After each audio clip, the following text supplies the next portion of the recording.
Представь себе, огромная пустыня, жара выше 100 градусов по Фаренгейту, никаких кранов, самосвалов или бурильных установок.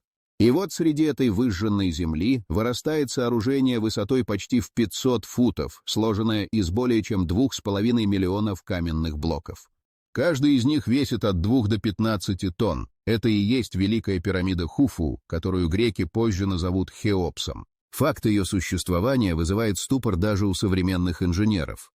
Спросите любого архитектора, и он скажет, что строительство чего-то подобного даже сегодня потребовало бы колоссальных ресурсов, современного оборудования, нескольких лет работы и огромной координации. А египтяне сделали это более 4500 лет назад. Без чертежных программ, без бетонных заводов, без GPS и даже без колесных телег. Площадь основания пирамиды почти 6 акров. Каждый ее угол ориентирован строго по сторонам света с отклонением не более нескольких минут дуги. В некоторых местах щели между каменными блоками настолько узкие, что в них невозможно просунуть даже бритвенное лезвие. И все это сделано вручную простыми инструментами из меди и камня. До сих пор не найдено ни одного древнего чертежа или плана, по которому была возведена пирамида. Все знание, вся инженерия передавалась устно, и все равно результат превосходит многие современные стройки по точности и долговечности. Великая пирамида пережила землетрясения, войны, наводнения, разрушения и мародерство, и все еще стоит. Более того, она стоит практически без деформации. Как же так получилось, что древняя цивилизация, не имевшая даже железных инструментов, оставила после себя нечто столь совершенное, что оно до сих пор считается одним из 7 чудес света? Это не просто здание, это архитектурный вызов времени. Но многие до сих пор не понимают, что то, что мы знаем о пирамидах, это лишь верхушка. Самое главное скрывается в деталях. И начинается все с одной глобальной лжи, которую повторяют веками. Одна из самых живучих легенд об египетских пирамидах — это идея, что они были построены рабами. Эту версию популяризировал еще Геродот в V веке до нашей эры, а Голливуд подлил масло в огонь, показав десятки фильмов, где обнаженные мужчины с кнутами над спинами волокут камни под палящим солнцем. Но историческая правда совсем иная и куда более поразительная. Современные археологические раскопки, начавшиеся в XIX веке и особенно активизировавшиеся в XX, полностью разрушили миф о рабском труде. В 90-х годах недалеко от плато Гиза были обнаружены настоящие деревни строителей. Там были жилые дома, кухни, кладбища, мастерские. Это были не тюрьмы и не лагеря. Это были полноценные поселения, где люди жили с семьями и получали оплату за свой труд. А анализ останков, найденных на кладбищах, показал, строители пирамид были физически развитыми, хорошо питались и получали медицинскую помощь. Некоторые имели следы сложных переломов, которые были грамотно вылечены. Рабов так не лечат, их просто заменяют. Кроме того, на стенах мастерских и каменоломен сохранились граффити, где группы рабочих подписывали блоки именами вроде «Друзья Хуфу» или «Пьющие команду Хеопса». Это явно не поведение угнетенных, это гордость за участие в масштабном государственном проекте. И это было логично. В Древнем Египте участие в строительстве гробницы фараона считалось делом священным. Ирония в том, что реальность куда более впечатляющая, чем миф. Не рабы под плетью, а тысячи профессионалов, ремесленников и рабочих объединились, чтобы создать нечто, что переживет века. И ради этого они были готовы идти до конца. Но даже при этом возникает другой вопрос: как можно было добиться настолько поразительной точности, не имея технологий, к которым мы привыкли? Ответ скрыт в удивительной инженерной находке. Когда смотришь на Великую пирамиду Хуфу, первое, что поражает — ее совершенство. Углы между сторонами почти идеальны. Основание выровнено по горизонтали с погрешностью менее дюйма. Северный угол ориентирован на истинный север с точностью до 1/4 градуса. Но как это было возможно, если египтяне даже не знали компаса? Ответ в наблюдательности и гениальной простоте. Египтяне использовали звезды, тень и воду. Да, простую воду. Сначала они выравнивали участок при помощи так называемого водяного уровня. Выкопанный котлован заливали водой и по ее поверхности выстраивали горизонт. Потом наносили сетку и при помощи гномонов, вертикальных стержней, измеряли тени в течение дня, чтобы определить направление на север. Это требовало точных наблюдений, терпения и опыта, но срабатывало. Самое невероятное, насколько синхронизированы стороны пирамиды с направлениями сторон света. Ошибка в повороте всей конструкции составила меньше 0,1 градуса. Для сравнения, многие современные здания из стекла и бетона имеют более серьезные отклонения. Это говорит о потрясающем уровне дисциплины и знаний в планировании и строительстве. Точность продолжалась и внутри. Галереи, коридоры, вентиляционные шахты — все вырезано с такой аккуратностью, что даже спустя тысячелетия инженерные замеры поражают. Причем все это делалось с помощью простых инструментов — отвесов, прямых реек, угольников и веревок. Все было ручной работы, но этой ручной точности хватило, чтобы впечатлить архитекторов XXI века. Как только выравнивание было завершено, начался другой ад — организация стройки в центре пустыни, где каждая капля воды и каждый хлебный ломоть — на вес золота. Строительство пирамиды — это не просто укладка камней. Это прежде всего управление ресурсами в масштабе, с которым может сравниться только армия. Ученые считают, что на пике строительства пирамиды Хуфу на плато Гиза трудилось от 20 до 30 тысяч человек одновременно. Им нужно было есть, пить, где-то спать и чем-то заниматься, пока они не на смене. Если вам понравилось, как египтяне организовывали строительство, представьте, сколько усилий мы вкладываем в создание этого контента. Подписывайтесь на канал, а если хотите, чтобы наше творчество продолжало процветать, загляните по ссылке в описании или отсканируйте QR-код на экране. Ваша поддержка — это как вода для строителей пирамид. Как египтяне с этим справлялись? Ответ в железной дисциплине и четкой структуре. Все строительство делилось на звенья и отряды, каждый из которых отвечал за свой участок. Одни добывали камни, другие их перевозили, третьи обрабатывали, четвертые укладывали. Были повара, лекари, носильщики, управляющие, настоящий город, вращающийся вокруг одной цели. Для обеспечения водой использовали канал от Нила, специально вырытый для снабжения стройки. Он позволял подводить баржи с камнем и одновременно снабжать лагерь водой.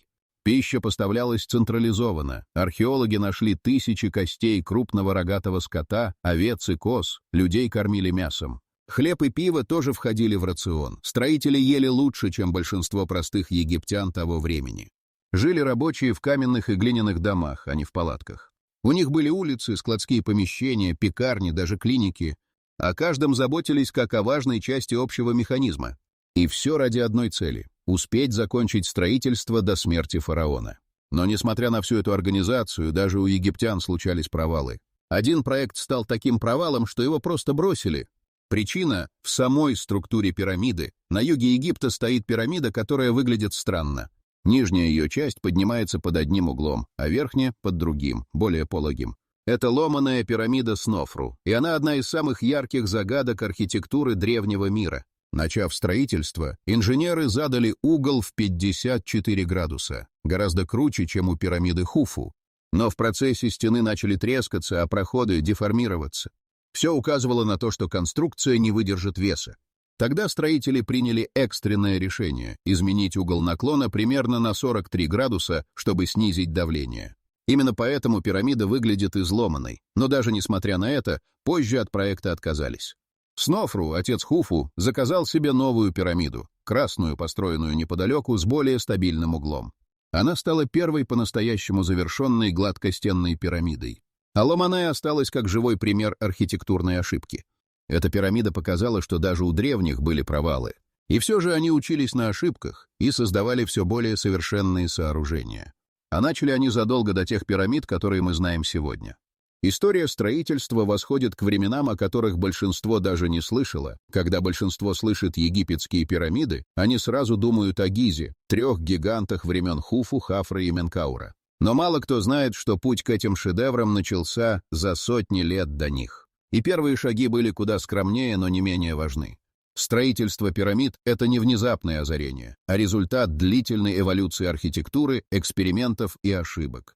Самая первая известная пирамида, ступенчатая, принадлежала фараону Джосеру, правившему в 27 веке до нашей эры. Расположена она в Саккаре и стала настоящей революцией.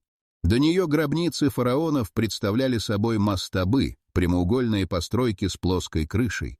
Архитектор Имхотеп предложил наслоить несколько мастаб одну на другую. Так получилась первая в истории пирамида высотой около 200 футов. Это было не просто новшество ради формы. Пирамида символизировала лестницу в небо, путь фараона к богам. И именно с этой символики начался культ пирамид как небесных врат. После Джосера начались попытки строить более амбициозные проекты. Некоторые из них, как у фараона Сихемхета, так и остались незаконченными. Были и коллапсы, когда плохо рассчитанные сооружения обрушались. Но именно через эти неудачи Египет двигался к совершенству. Переход от ступенчатой формы к гладкостенной также произошел постепенно. Это был не просто эстетический выбор, а инженерная задача — снизить давление, увеличить устойчивость, защитить от грабителей. И каждый фараон следующей династии стремился превзойти предыдущего, создавая гонку архитектурных амбиций. Без этих ранних попыток пирамида Хуфу просто не могла бы появиться. Именно в этих забытых пирамидах ранних династий, скрытых под песком, лежат ключи к пониманию того, как Египет пришел к вершине своей строительной мысли. Но ни одна теория не объяснит феномен пирамид без понимания того, кто же их строил. И здесь нас ждет еще одно удивление: сотни тысяч тонн камня, десятки лет работы, пекло, песок, тяжесть. Кто вообще согласился бы на это? Ответ удивляет: не рабы, не заключенные, а профессионалы. Люди, гордившиеся тем, что делают. И не просто рабочие, а организованная армия строителей, где каждый знал свое дело. На плато Гиза археологи обнаружили несколько жилых кварталов, предназначенных для рабочих.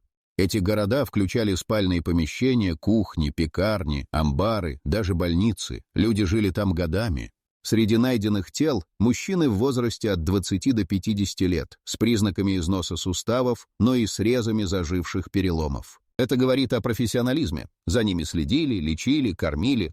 Существовала строгая иерархия. Были звенья по 10 человек, объединенные в группы по 100. Были мастера, надзиратели, инженеры. Все это тысячи и тысячи человек, координированных на одном объекте. Это настоящая трудовая армия, где честь работать на фараона приравнивалась к религиозному долгу.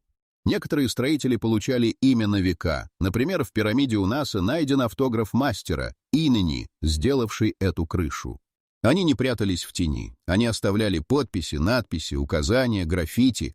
Эти метки до сих пор можно найти на внутренних стенах пирамид и камней, что ясно указывает на их гордость и причастность к великому делу. И все же остается вопрос, как эти люди справлялись с материалом, который едва ли поддается и современным инструментам. Ответ в одной из самых трудных задач строительства. Один из самых поразительных фактов: некоторые из блоков, использованных внутри пирамид, особенно в царской камере Великой пирамиды, сделаны из гранита. Этот камень почти вдвое прочнее известняка. Современные строители используют для его обработки алмазные резаки, а у египтян только медь и долбежка. Как же они это делали? Все начинается в Асуане, где расположены гранитные карьеры.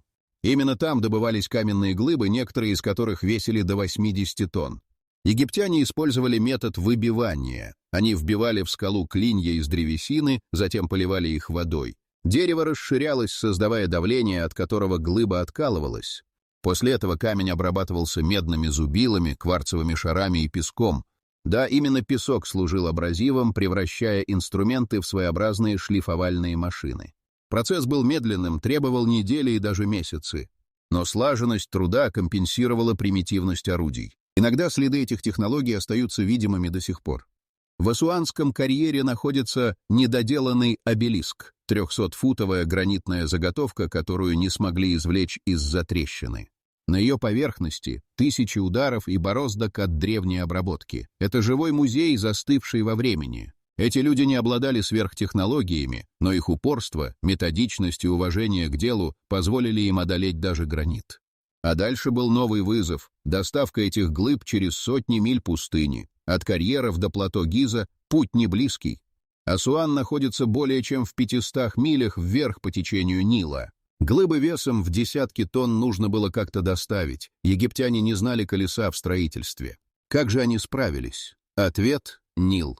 Великая река была не просто источником воды и плодородия, но и главной транспортной артерией. Камни доставляли по воде. Их грузили на баржи, соединенные из нескольких лодок, и плыли вниз по течению до специальных каналов, вырытых в районе строительства. Эти каналы подводили воду почти вплотную к основанию пирамиды. Археологи обнаружили их следы, засыпанные песками. Чтобы погрузить и выгрузить блоки, использовали наклонные пандусы, платформы и тысячи рабочих. Управление баржами требовало опыта. Вес груза, течение, ветер — все учитывалось. Ошибка могла стоить не только камня, но и жизней. Недавно были найдены папирусы Мерера, дневники корабельщика, жившего во времена Хуфу. Он описывает, как камень из Тура, известняк, доставлялся по воде. Это первое письменное свидетельство логистики пирамид, оставленное простым участникам проекта. Благодаря ему стало понятно, все происходило организованно, шаг за шагом. Но спустить камень с баржи — это еще полдела. Настоящий кошмар начинался, когда камень нужно было затащить вверх по склону. Какие методы использовали египтяне? Ответ нашелся недавно, и он удивил всех. Как тянуть многотонный блок вверх по склону, если у тебя нет лебедок, кранов, подшипников?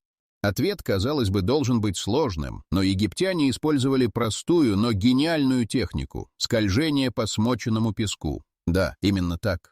Археологи нашли настенные изображения, где показаны люди, льющие воду перед полозьями, по которым тянут статую. Это снижало трение почти вдвое. Современные эксперименты доказали, увлажненный песок действительно дает нужный эффект. Группа физиков из Амстердама в 2014-м провела опыт и подтвердила эффективность древнего метода. Без воды песок скапливался перед полозьями, тормозя движение. С водой сглаживался, создавая эффект лыжи. Также использовались пандусы, длинные, пологие насыпи, ведущие к разным уровням пирамиды. Их точная форма до сих пор обсуждается, прямые, спиралевидные, внешние или внутренние, но все они служили одной цели — поднять тяжесть на нужную высоту. И, наконец, был использован коллективный труд. Десятки, иногда сотни человек тянули один блок, координируясь под ритм барабанов или голосов надзирателей. Это было не только физическое усилие, но и психологическая синхронность. Методы были простыми, но в этом и кроется их гениальность. То, что казалось невозможным, решалось с помощью воды, песка и согласованной работы. А когда блок попадал на нужный уровень, начиналась самая загадочная часть — внутреннее устройство пирамиды. Снаружи Великая пирамида кажется монументальным и почти сплошным массивом камня. Но внутри совсем другая реальность. Это не просто гробница, а сложнейшая система коридоров, шахт и камер, в которых до сих пор ведутся исследования. Главная загадка не в том, зачем они нужны, а как их вообще удалось создать без разрушения всей конструкции. Внутри пирамиды Хуфу всего 3 основные камеры — подземная, царская и так называемая Царицына. Каждая из них соединена сетью длинных и узких коридоров. Но самое поразительное — это большая галерея, высотой почти 40 футов и длиной более 150 футов, идеально прорезанная сквозь массив камня. Она настолько точна, что ее стены сходятся с минимальным отклонением. А построили ее задолго до завершения верхних уровней. Как египтяне вырезали эти коридоры?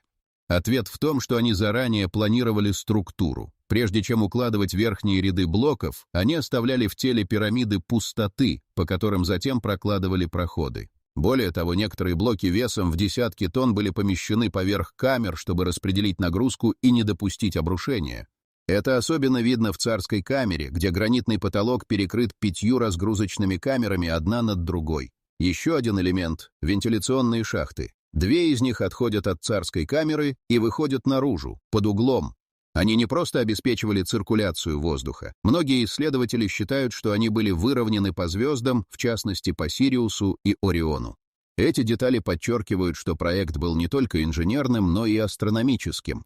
Поразительно, что при всем этом до сих пор не найдено ни одного чертежа или схемы. Все расчеты производились вручную с помощью простейших инструментов. Но точность и продуманность этих проходов не уступает современным туннелям. И среди них есть одна особенность, которую замечают только днем — свет, то, чего внутри пирамиды почти нет.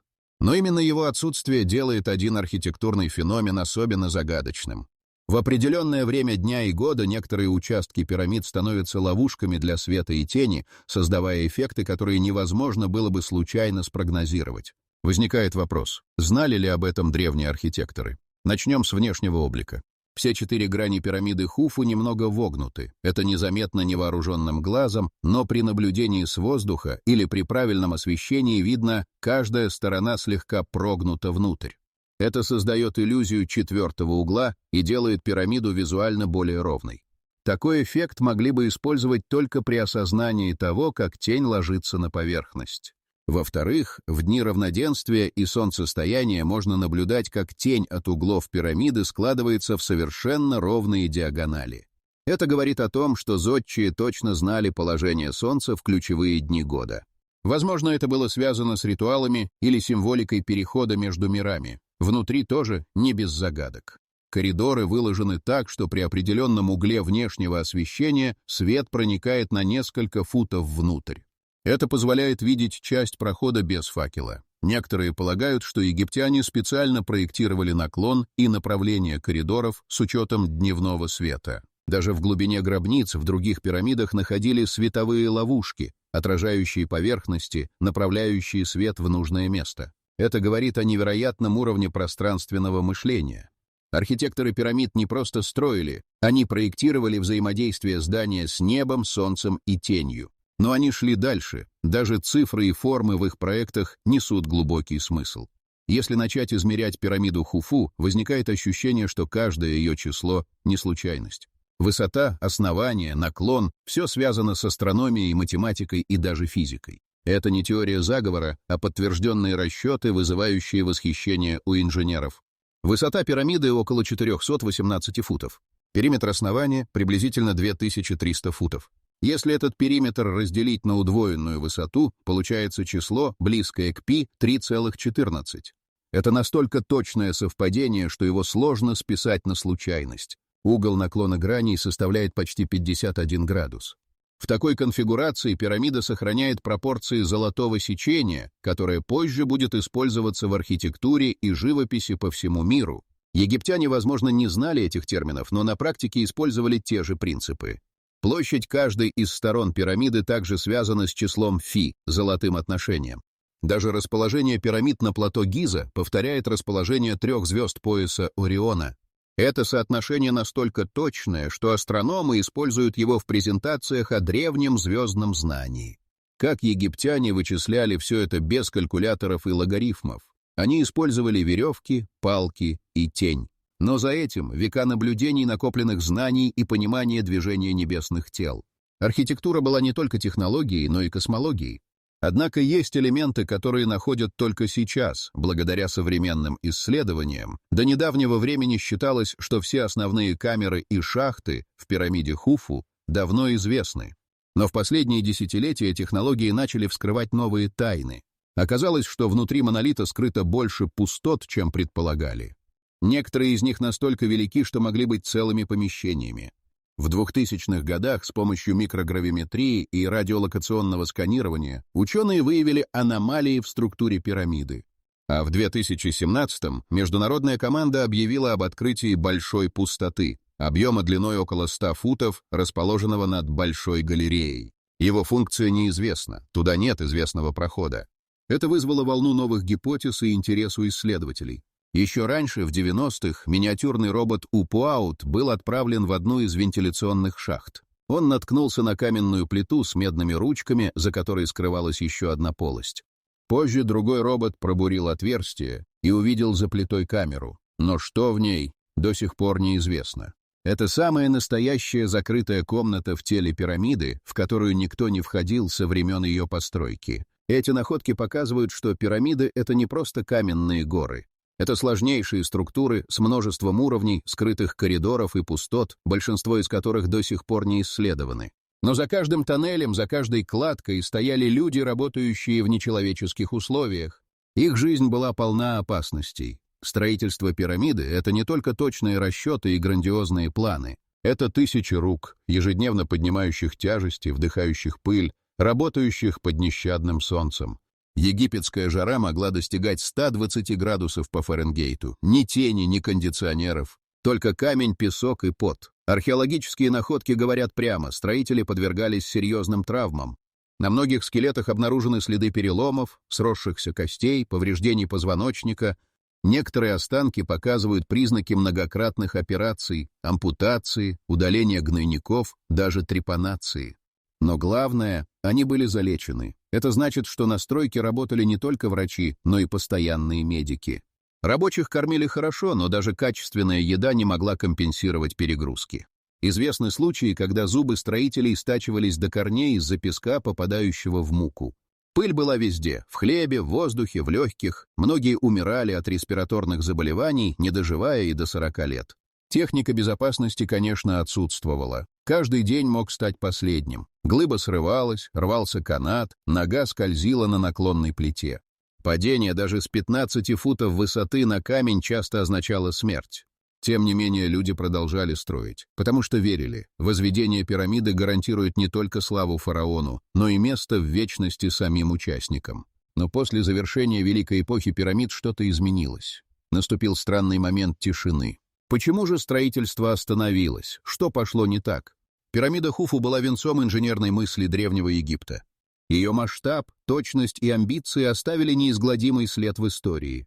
Но после нее как будто по щелчку начался спад. Уже при внуке Хуфу, Менкауре, пирамида стала заметно меньше, а затем строительство гигантских усыпальниц и вовсе прекратилось. Почему?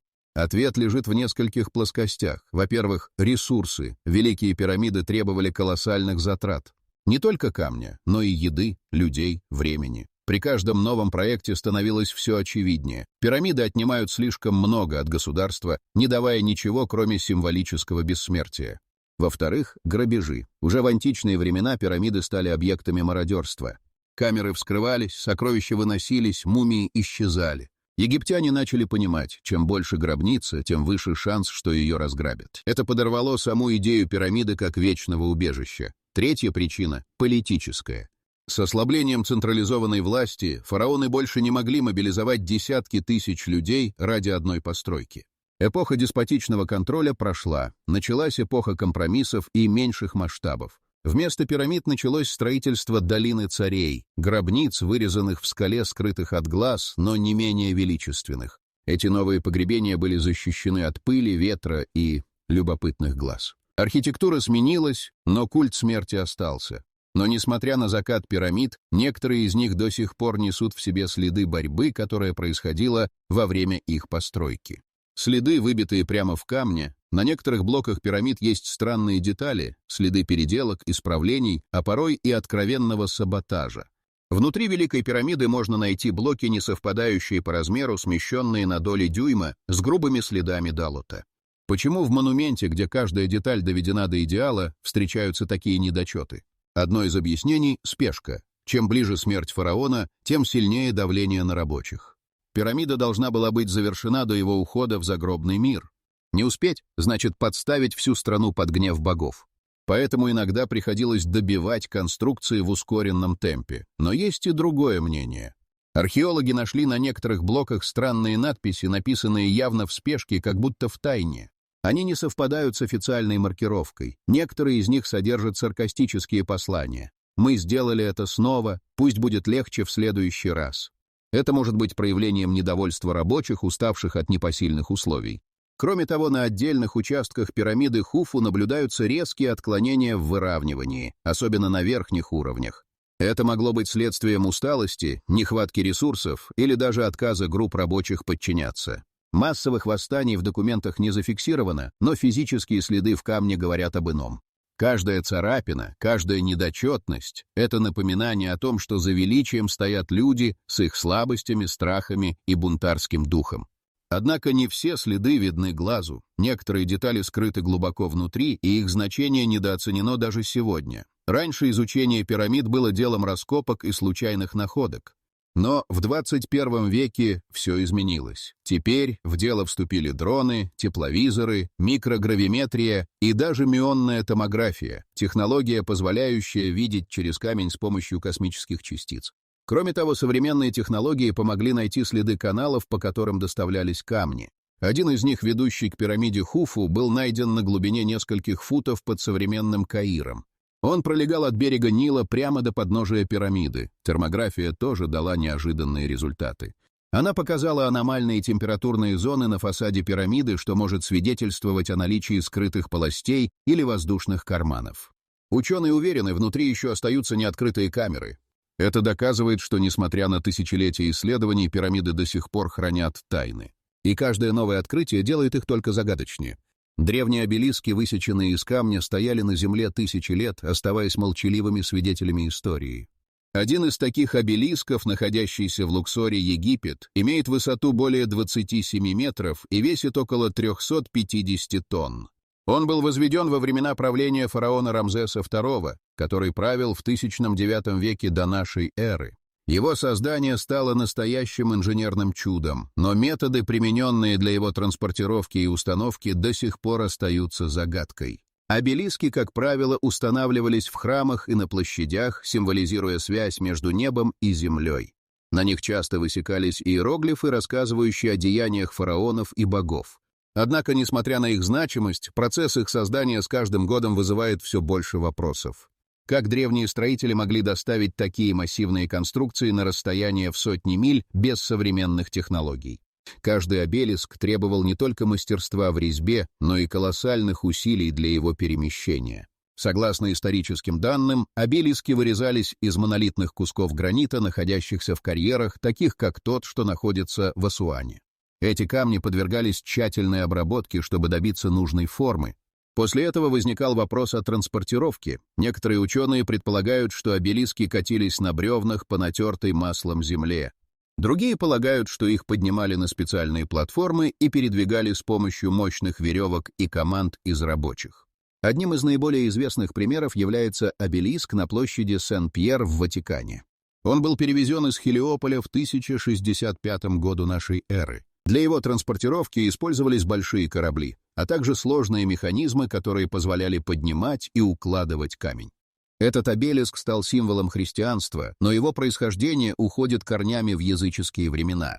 Кроме того, в 20 веке археологи обнаружили множество инструментов, которые использовались для обработки камня. Эти находки подтверждают, что древние египтяне обладали высокими знаниями в области геометрии и физики. Они могли точно измерять и рассчитывать, чтобы создать идеальные пропорции для своих обелисков.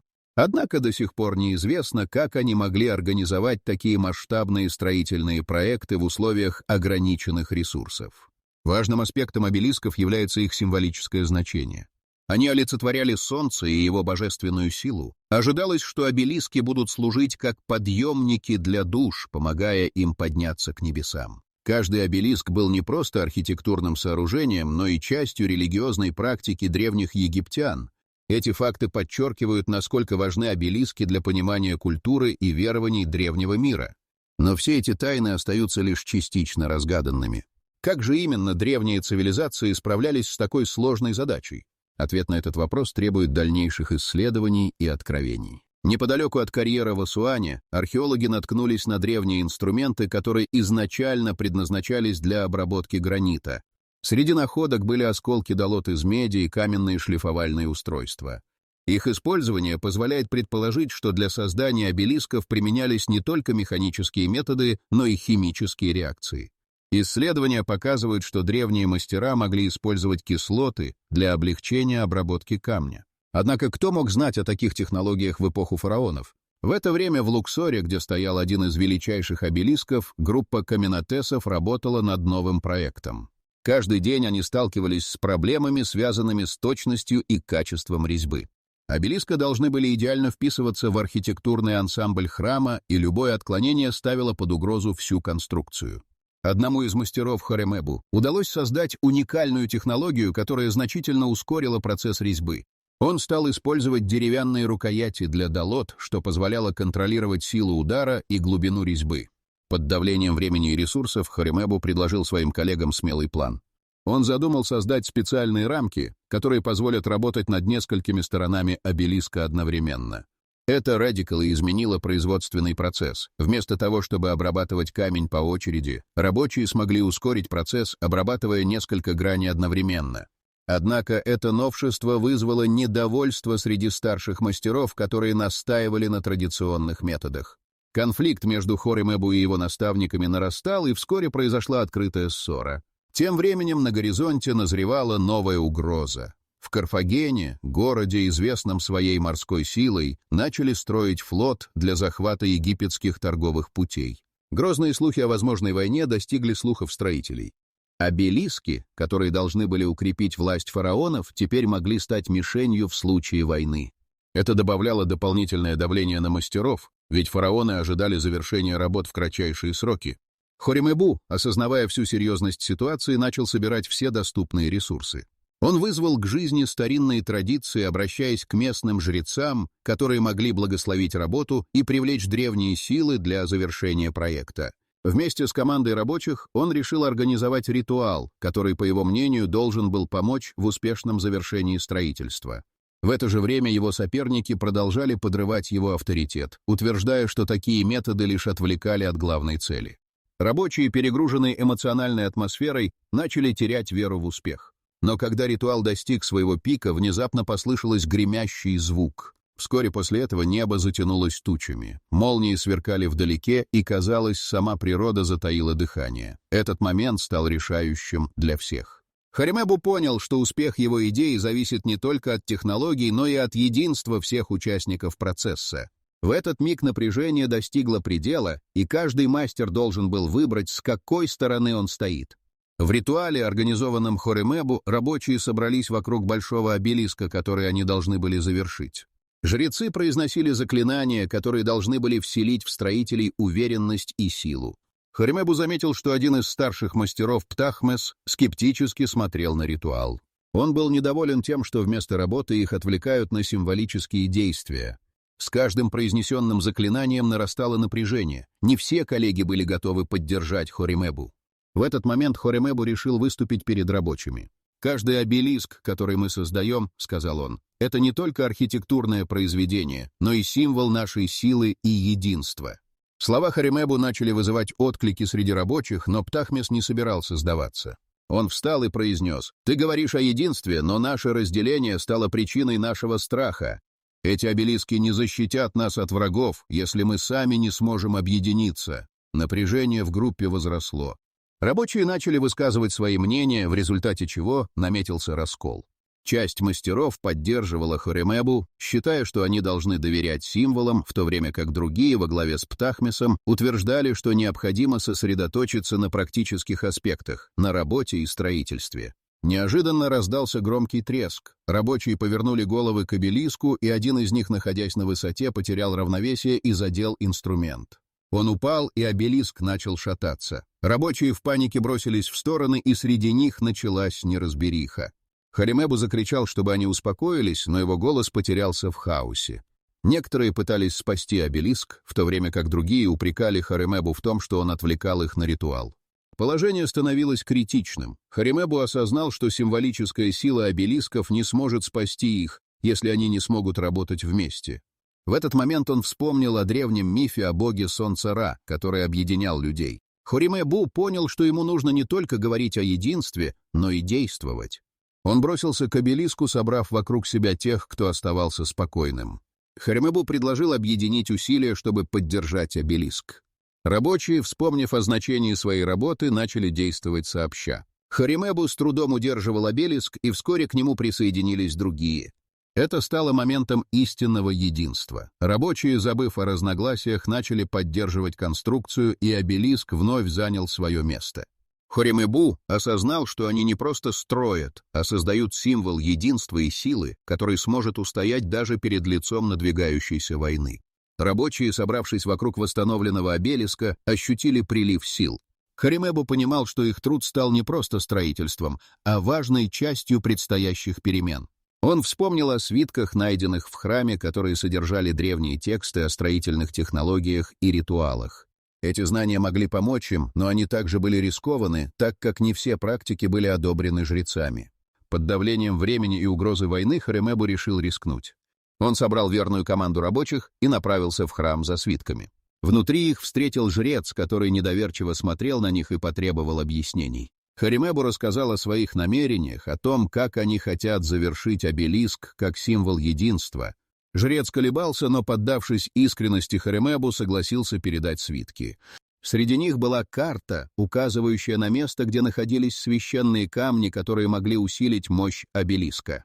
Харемебу осознал, что эти камни не только укрепят конструкцию, но и добавят ей значение. Собрав команду, он отправился на поиски камней, расположенных в удаленном районе, охраняемом мифическими существами и ловушками, оставленными древними. По пути они столкнулись с многочисленными трудностями. Им пришлось пересекать бурную реку и подниматься по опасным скалам. Каждый шаг приближал их к цели, но также увеличивал риск. Наконец они достигли пещеры, где находились камни. Внутри царила тишина, а камни светились мягким светом. Когда Хоремебу прикоснулся к одному из них, в его сознании появились образы древних мастеров, возводящих обелиски. Это откровение наполнило его решимостью. Он осознал, что их работа является продолжением наследия. На выходе из пещеры их поджидали работорговцы, которые узнали о поисках Хоремебу и хотели заполучить камни. Началась схватка. Рабочие, защищая себя и камни, проявили смелость. Хоремебу использовал знания о древних технологиях, чтобы организовать защиту и пробиться к выходу. Напряжение достигло предела, когда они столкнулись с последней группой врагов. Свет камней освещал бой, и каждый удар определял судьбу их миссии. Хоремебу осознал, что не только камни важны, но и единство, которое они проявили, защищая свою работу. Сражение закончилось, когда один из рабочих, воспользовавшись моментом, сделал решающий удар и отогнал врагов. Хоремебу и его команда, собрав священные камни, выбрались из пещеры с новыми осознаниями. Теперь они знали, что их труд — это не только строительство обелиска, но и восстановление связи с предками. Хоремебу вернулся с командой, готовый завершить обелиск, который станет символом их стремления и надежды, несмотря на надвигающуюся угрозу войны. Хоремебу и его команда вернулись к строительству обелиска, полные решимости завершить работу.